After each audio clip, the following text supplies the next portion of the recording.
This is the Detroit Sports Podcast Network. Big takeaways and things we learned from Michigan's now concluded spring football practice. We'll get into those things next right here on this week's episode of Michigan Podcast. But there's going to be one team that's going to play solely as a team.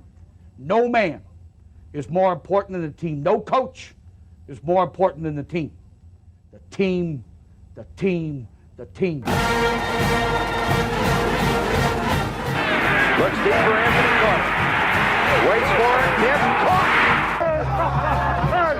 They said you can't be Ohio State. Now what? Brady gets terrific. Throws it and a touchdown night again. Schultz just before Brazil got him. And a leaping interception by Woodson. Harbaugh back to throw over the middle. Caught by Collier at the 5 on his feet. Touchdown, Michigan. On its way. It's good. He's 5'7", 179 pounds, a junior at Michigan. But Jamie Morris packs a wallop, and he delivers for Bo Schembechler.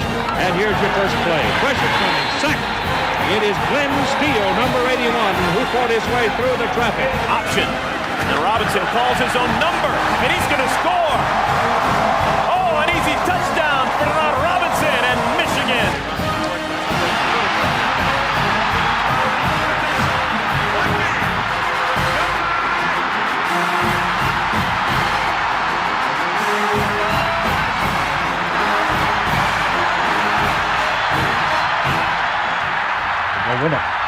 We're going to win the championship again because we're going to play as a team. And when we play as a team and the old season is over, you and I know it's going to be Michigan again. Michigan.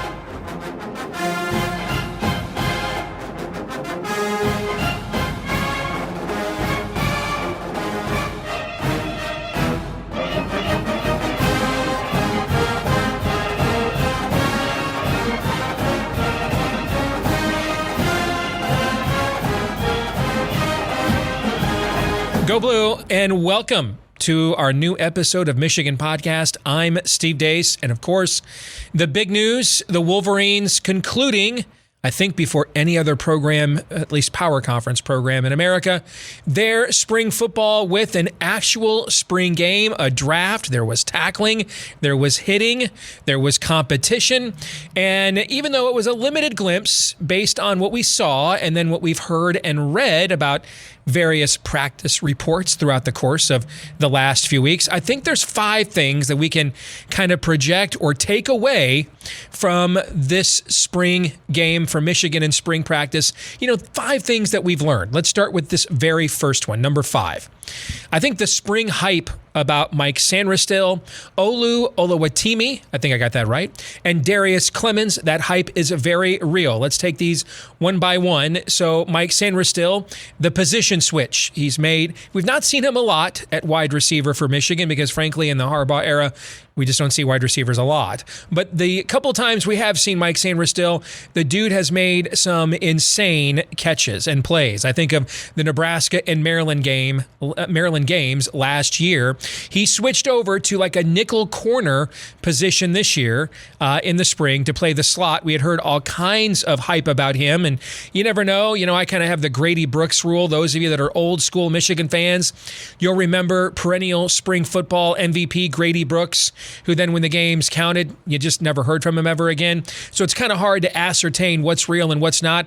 Very first pass play of the spring game, Michigan starting quarterback Cade McNamara tries to challenge Sanderstill down the field against Andrell Anthony. He is locked in man-to-man coverage, makes the play, and from that point on, it looked like he absolutely belonged. I think that hype is very real, and he's going to be a positive impact on Michigan's defense later this year. In fact, there's talk about him being a 3-tool player, special teams, and still playing some snaps on offense. For Oluwatimi, he was the All-American Remington Award finalist at center, the grad transfer from Virginia. And this is already going to be a very good offensive line. Michigan returns this year, and I think with his addition, it has the potential to be better than last year's line that won the Joe Moore Award. He was a difference maker out there in the spring game. You could even see that he was clearing much brush, a lot of room. He is going to be a dominant factor for Michigan at the center position. And with him and Trevor Keegan and Zach Zinner, that's as good of an interior for an offensive line as is returning this year in college football. And then you go to Darius Clemens, the prized freshman, one of the late additions to this recruiting class, early enrollee, recruited by a lot of big-time programs, 6'3", jumps out of the gym, fast, and even on a team loaded at wide receiver. I think he was targeted in this game 10 times, which indicates just how much confidence he has built amongst the quarterbacks on the roster in just 15 spring practices. So that's a young man, even though this is as loaded of a wide receiver room as Michigan has had in recent memory. We're going to see and hear a lot from him this fall. You are not going to keep him off the field. Number 4. About things we learned this spring. I think the players on the defensive line, which is considered going into this offseason the biggest question mark for Michigan, they certainly pass the eye test. Now, we are not going to see, what we saw last year with David Ojabo and especially Aiden Hutchinson. That's arguably the greatest pass rushing duo in the illustrious history of Michigan football.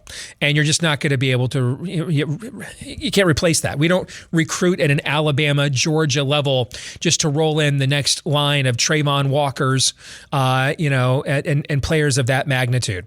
So it's not as if the guys that have been behind in waiting in the wings are stiffs. Braden McGregor was offered by Alabama, for example. These guys are big-time recruits too, but we just don't churn those level of athletes off the edge. Only a couple of programs do, and it's why they're the ones winning national championships. But the overall depth that was shown on the defensive front, I think it looked improved over last year. You clearly notice guys like George Rooks and Rayshawn Benny. They certainly looked like they belonged out there. They were stout, held up at the point of attack against, even with teams divided up. I mean, that's still one of the best offensive lines that those guys are going to face in a game situation this season when you look at how weak Michigan's overall schedule is. So I thought the discipline was there. There were a couple of times they got sucked into gaps, and that allowed for big cutback runs. But overall, they looked like they belonged, and I'm not nearly as concerned about that as I was heading into the offseason, and I don't think you should be either. Now, we're going to have to schematically manufacture a pass rush more this year. We're not going to get away with, hey, just turn Ojabo and Aiden loose and keep everybody in front of you there in the back seven. But we'll cross that bridge when we come to it. Overall, the bodies there look like they belong, and they definitely look like they're worthy of a Michigan uniform. Number 3. I think that J.J. McCarthy is still going to have a chance to unseat Cade McNamara, despite not throwing at all in the spring to rest that ailing shoulder. Now, I did not think that heading into the spring. I thought, and I might have even said so here on Michigan Podcast, that McCarthy not being able to have one throwing rep the entire spring, it makes it almost impossible for him to unseat a sitting quarterback who just won a Big Ten championship. And then I watched the spring game. And keep in mind, this is a showcase. All over the country, quarterbacks are going to throw up crazy, sick, insane numbers in spring games. Now, we did allow the rushing of the passer, but not of Cade McNamara. He wore a white jersey. You could rush him, but you couldn't tackle him. You couldn't take him down. So he doesn't have to worry about being hit. There's an absolutely loaded wide receiver room. He completed, though, only 2 passes in 4 drives, and they were both checkdowns on 3rd and long. That just ain't going to cut it, man. That ain't going to cut it. And there was no play or throw that he made that made me think, oh, yeah, Cade found an extra gear from last year. Because J.J. McCarthy has an extra gear. You know that he does. So, based on what I saw, to me, the talent differential between the two eventually just ends up taking over. I still think at the beginning of the season, you'll see Cade start, but I could see a Kelly Bryant, Trevor Lawrence situation here by about week 3, week 4, week 5. There was no point in that game that I thought to myself, there's something new or different from Cade McNamara. It's set up for him to be successful. He's not going to get hit, and they're loaded at receiver all over the field on both teams. So I think J.J. McCarthy's absolutely still in this race, despite not throwing one competitive pass once the entire spring. Number 2, this is the most comprehensive depth on a Michigan football roster in recent memory. This looks like the Lloyd Carr era out there. basically what we just got accustomed to around here for 30 years. The overall depth of competition, too. Splitting the teams in half and letting them go at it in a real football game. That's how we used to do spring football games around here back in the day when we were a championship program. And funny, now that we are again, we can still do that. I thought that was the big takeaway overall was, one of the two big takeaways, just how good the depth is and how much young players are going to add to that depth right away. So many early enrollees and so many guys that were in that very well reviewed 2020 class or 2021 class that look like they're really ready to make big steps as sophomores. I just mentioned a couple of them, George Rooks and Rayshon Benny, but they are hardly alone. And then the biggest thing that I thought we learned, and this gets to, I think, what is the other big takeaway. That long missing legacy of competition and swagger passed on from one team to the next, what we used to call around here, tradition. That's what Jim Harbaugh was hired 7 years ago to bring back to the program. I think it's finally back. It's finally returned. If you saw the way those guys playing for one side's going to eat boiled hot dogs and the other one's getting steaks from the old chop house, if you saw the way they celebrated and ran smack at each other when the blue team ended up winning that, they look like they just won the Big Ten championship out there. That's what you're looking for, is that kind of swagger, that kind of competitiveness, and then that kind of depth that when you pit half of your team against the other, it's actually a competitive football game. So I think those are good meta signs for where we are as a football program and probably speak to why Jim Harbaugh said a couple of weeks ago that, quote, the program is scary good right now, unquote. Now, on a micro level, lineup decisions you make, plays that you call, game plans you conjure up, determine whether you're a 9-3 or a 11-1, 12-0 team, and we'll cross that bridge when we come to it in the fall. But the meta stuff is what you're dealing with in the spring, and right now, I think the optimism should spring us forward heading into now the rest of the offseason, and about a month from now or a couple months from now when the preview magazines get to rolling, and we'll be thinking about fall practice here before you know it.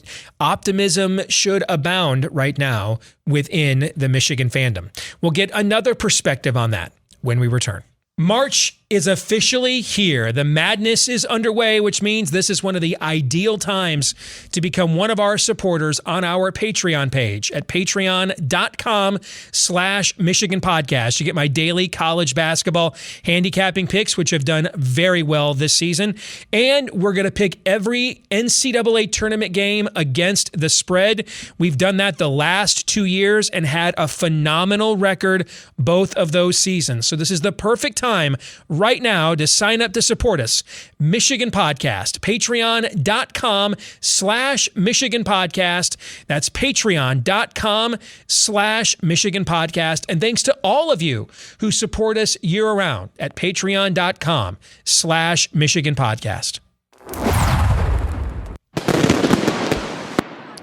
Well, you can't get a much different perspective than a Buckeye. So let's get to the 10-minute war with our good friend Mark Rogers. The voice of college football has a phenomenal channel right here on YouTube, and that's what it's called. And this is not that you don't want to watch it year-round, but especially here in the offseason, guys. This is when you get ahead of future markets and betting markets. You get a lot of information from people that he has on all over the country that cover the sport year-round. It'll make you some money, I promise you. And it's good to see you again, my friend. How are you? Good to see you, Steve. It's been a while, and I'll let everybody know that we're in the midst of coaches' rankings. We're going through all the Power 5 conferences and running through our coaches' rankings, and we typically save the Big Ten and the SEC for the final couple days, so we'll see where your guy stacks up in the Big Ten. Good stuff. Well, let's get to, I know you've had a chance to look at some of my takeaways from spring football, which I was just discussing. And to me, the two meta ones is the overall level of depth is way above what I've seen in this program in many a moon. In fact, I think you got to go back probably towards the 03, 04, 06, that last great run of attempted greatness that Lloyd Carr had.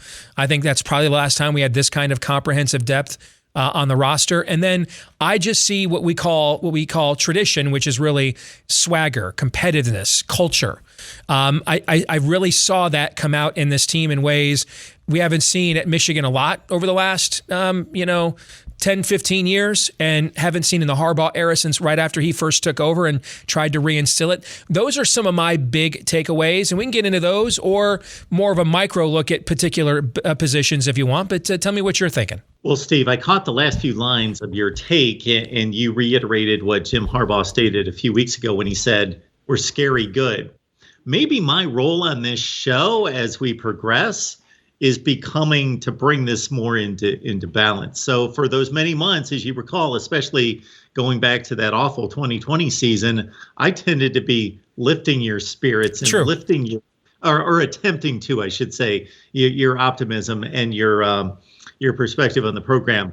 Maybe I'm going to start to suppress it down the other way a little bit now, bring a little balance to this.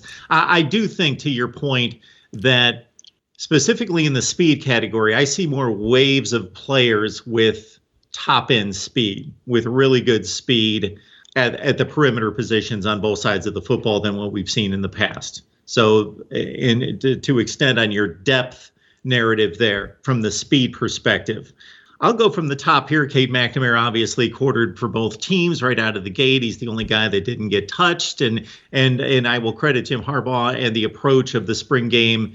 Not that there's not reason to put the quarterbacks out of harm's way, but it was just, it brings validity to it in terms of the pass rush and the quarterback's escapability when they're live, when they're in play. So that was good to see there. Just it gives you another dimension of what does the pass rush really look like. We're not bringing quarterbacks down in the fall by a fingernail. So that doesn't happen. So what is that really going to look like there? And especially with missing the two stud defensive ends from last season's team. But Cade McNamara, he's established himself to the point where it shouldn't be alarming what we saw on Saturday, but it also gives cause to pause and say, is he ever going to progress even more? Is he going to become a better player, or is he the 21 version of Cade McNamara from here on out? And this is what he is, which is fine, but he just misses throws.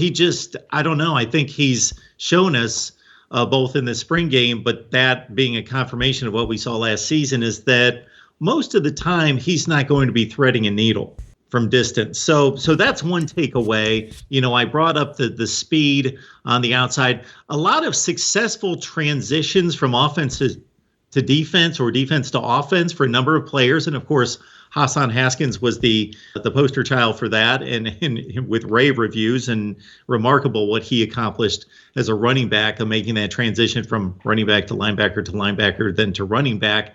But those seem to be successful transitions as maybe role players, but the one guy that could be a standout at his new position is, of course, Mike Sanderstill, who on a few deep passes and where he was challenged, certainly was in position to make plays and break up passes and looked up to the challenge like he's made that a smooth transition. And so that stands out to me. I heard some rumblings about A.J. Henning possibly being like a Deebo Samuel type player. I don't necessarily see that in his body build. He doesn't look like the guy that could necessarily take that kind of beating and punishment on a regular basis. Just a few things that come to mind, but I'm going to offer this one up to you, Steve, before I throw it back to you. 3rd and 2, 3rd and 3. I'm not discounting Blake Corum or Donovan Edwards between the tackles, but they're more space guys. Hassan Haskins could be missed in those kind of situations against quality fronts. So 2 points I think that I definitely want to address. Let's start with Cade, and then we'll go to the missing of Hassan Haskins and what it is that he brought to the table, because this actually ties anything to the Cade conversation. Lou Holtz used to say that he always coached as if he had a different team every week, because he had, these are college kids, right? Okay. And you don't know finals, girls, parents, injuries, all the things that can go on that can be distractions. You can have a different team on a week-to-week basis. That's why guys like you and me who do handicapping on the side, we're looking for let-down spots and what are right desperate situations, right? We're analyzing those kinds of trend lines. The same is true on a year-to-year basis. On a year-to-year basis, you're a different team year-to-year, even if you're bringing a lot of people back. And we are. I think I told you before, 33 of the 47 players that were on the 2 deep in the Orange Bowl, we are bringing back. Okay. but you're a different team every year. Last year was really about stabilizing the program. And it just, and the triage just went better in real time than anybody thought, to the point that the patient got up and actually didn't even need a gurney to get to the ambulance, just walked into the ambulance on his own and said, "What's up?" So no one could have guessed that, though. No one could have guessed. I did say before the season that I thought we'd have some kind of like meltdown or 85 breakthrough. I didn't think it'd be anything in between. But you were a little more optimistic than me going in for sure, because I thought a meltdown was more likely. But the triage went well. And I think that Cade Mcnamara performed his function as a paramedic very well. But a paramedic is not a doctor. And I think maybe what you're learning is at best he might be a nurse practitioner, but he is still not a doctor. And this is a game, he faced a pass rush, but he wasn't going to get hit. There's speed and receivers all over the place. And you still can't show me, there was nothing in, and how many plays did he play? A lot. There was nothing there. I thought, well, that's different. That's new.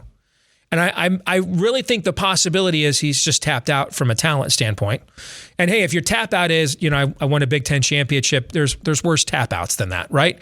The problem is this year's team is different. And last year we had an historically great pass rush. We are not going to have that again. I don't think the defense is going to fall off the map at all, but it'll just look different. And it's going to require taking more risk than we had to take last year. Last year, we could do a lot of stuff with leaving people in front of us. Everybody keeps talking about, oh, you won the game against Ohio State because the snow. Stroud threw for 400 flipping yards. Okay. Our game plan last year was we're just staying back. We're not giving up big plays. We're not going over the top. We'll have those two guys that coming off the edge. Eventually they'll play game wrecker eventually. And we wanted to win wars of attrition last year because offensively that's how we were playing. We had one guy run for 20 touchdowns, another guy run for nearly 1,000 yards. Okay, so we were fine. That was our game flow. If you beat us in a war of attrition, we were okay with that because that's what we wanted the game to be. Okay, this year defensively, we're going to have to take more risks to rush the passer, to pressure the passer, and that is invariably going to mean there will be more big plays given up on the back end, which gets back into complementary football. Invariably, that means we're going to have to score more points on the offensive side and more explosively at times to compensate for that. And so this sort of trench warfare that we played last year, we don't have the backs for it. Now, I think we have two better pro prospects for backs. All right, but 3rd and 2 and 3rd and 3 aren't running downs for us now, like they were the last 2 years with Haskins. The only running back in the last 5 years of college football that gained more yards after contact than Hassan Haskins was Najee Harris. That's pretty damn good company, okay? So we are going to have to be more of it. We have big play backs. We kind of have more Ohio State style of backs, frankly. I mean, Blake Corum almost looks like a spitting image of J.K. Dobbins from a physicality standpoint. Doesn't have quite that level of ability, but their game styles are very similar. So, and then you got all these receivers. We are going to have to be more of a big play offense. And I'm not confident that he's a big play quarterback. And I went into the spring after JJ's shoulder injury thinking, well, that just does it. There's no way he can, make up the ground without throwing a competitive pass in the spring. I don't think that anymore. In fact, I kind of think you're probably looking at a Kelly Bryant, Trevor Lawrence situation. And it's just a matter of, at what juncture of the season does it become obvious? And you have to be careful here because Cade is incredibly popular with his teammates, as is JJ as well. So you need to do it at a time that it's obvious that we've maxed ourselves out, right? So you almost have to probably do it after it's obvious you need to do it than before because you don't want to wreck the chemistry of the team. But I think you and I are pretty astute college football fans. We've been doing this. This is our first rodeo. You can kind of see that it's heading towards that trajectory, right? Eventually. Yeah, and I don't know what the teams individual within the locker rooms, what their preferences are between the two quarterbacks or how much of an allegiance they had toward Cade McNamara, but when you got that Big Ten championship ring, that makes it somewhat different of a dynamic than Kelly Bryant, who had accomplished nothing, who had shown that I'm going to be a capable quarterback. I can lead this team because there's so much talent to 11-1 or 10-2, but it's going to be the playoffs that's going to make the difference for that particular Clemson team. And that, of course, proved to be the right decision. But in this matter, yeah, do you wait until when it becomes obvious, is obvious losing a game that you may not be able to afford to lose, or is obvious, struggling to score 30 points against some of the cream puffs in the 4-game non-conference. Probably the former. Now, JJ has a lot of experience. I don't think they're scared about if the offense is sluggish in Iowa City, the first real game of the season there.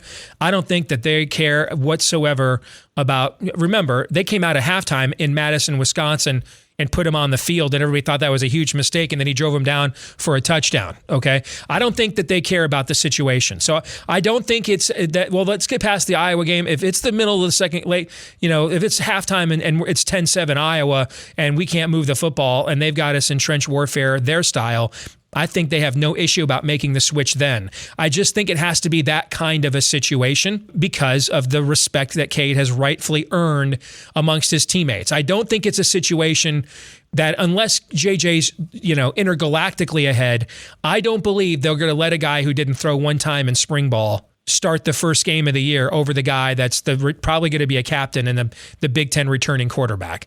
But chemistry works both ways because ultimately, more than guys like the guys they like the guys that help them win. They want to do that more than anything else. And so that's what I mean. When it becomes obvious now that this guy is your better chance to win, the 3 games on the 3, this is really a 4-game schedule. Michigan's going to be a double-digit favorite at least in 8 games. It's a 4-game schedule at Iowa, Penn State and Michigan State at home, and at Ohio State. Okay, and Michigan's got to at least split those games to get to 10-2 and a New Year's Six bowl and have this season be considered any kind of a success. And so I'm not really worried about it actually. I'd actually be more worried about it if Cade was dynamite and showed, oh yeah, there is an extra gear there, because then you're talking about, do you lose McCarthy? Now we may not get the Dante Moore kit. You see what I'm saying? The fact that it's getting increasingly obvious that this is just who Cade McNamara is, then I'm not worried about it. Sooner or later, you end up benching. We've seen this with Jim before. You end up benching Alex Smith for Colin Kaepernick sooner or later. And once it becomes pretty obvious that the other guy has taken you as far as he can. And so I'm not as worried about it as I was before the spring. Colin Kaepernick, I guess it all comes full circle, doesn't it? In a way it does. And your Hassan Haskins analysis plays too into what I'm saying, and that this will be a different style of team.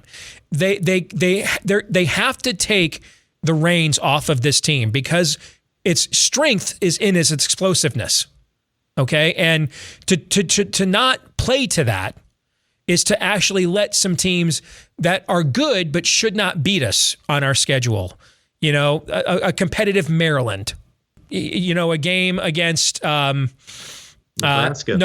That's a great example right there, okay? Those are teams that should not beat us 22 versus 22. But if we don't play to where the emphasis of talent is on our team, if we try to force the explosiveness into this style, then, Nebraska's not going to go into Michigan Stadium and beat us 41 to 34, right? Could they go in there and beat us 28-24, 31-28? Yeah, you see my point? Okay. So that is where coaching and those sorts of things come into play. And if it's very clear that that's what we need now, is we need to look a little bit more explosive, given that's where the talent is. And I think that will invariably at some point lead to a change at the quarterback spot.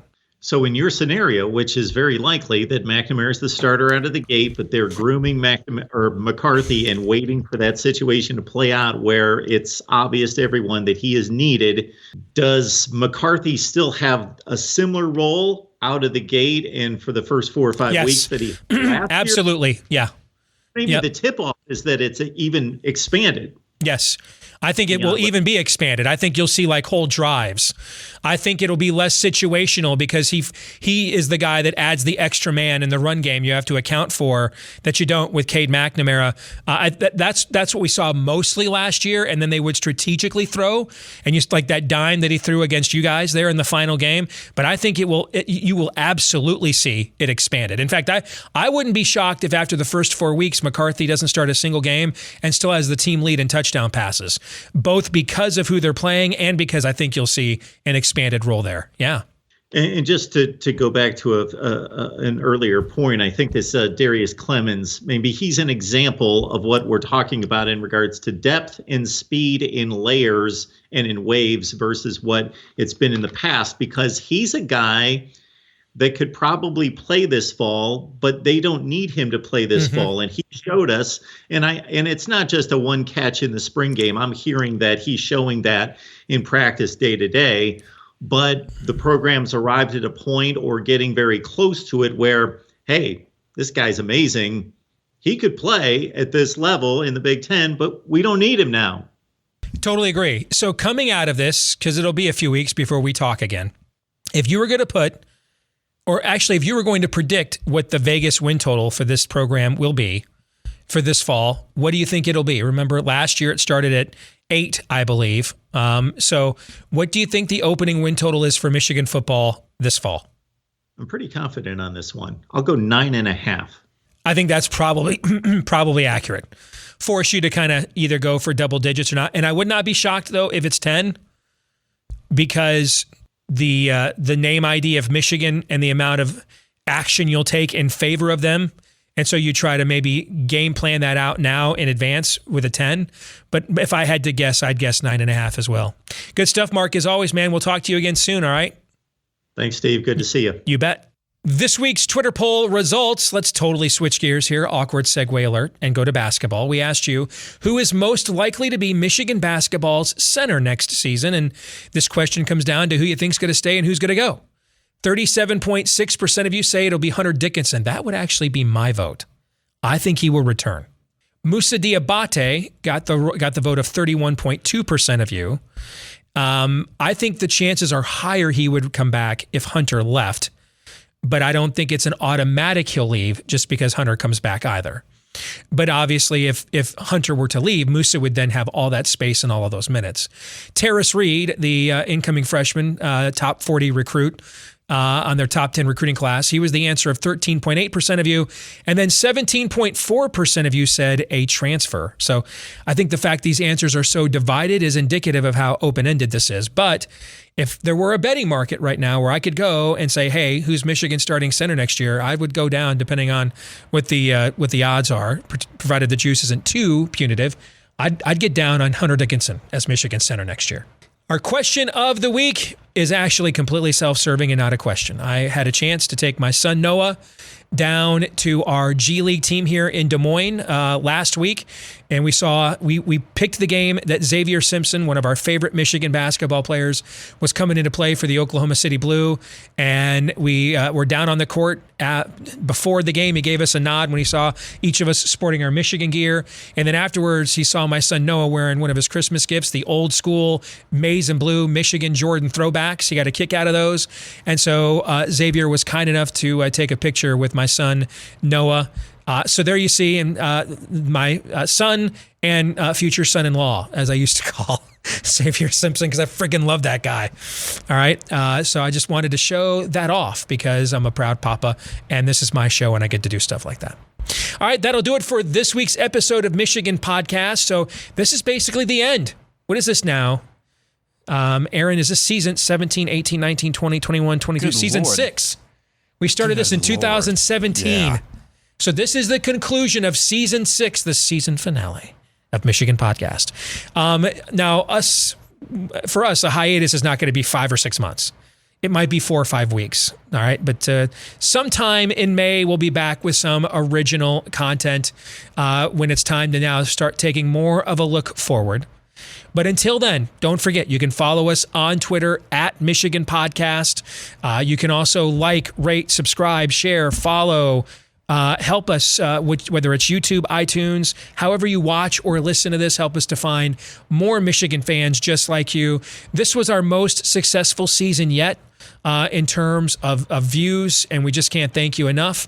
We just started doing this because we had a nice studio and all kinds of spare time, and I'm a lifelong Michigan fan, so, why not, scratch that itch a little bit, and this thing has just grown beyond what we ever envisioned. So thank all of you very much, and until the next time, never forget, go Blue.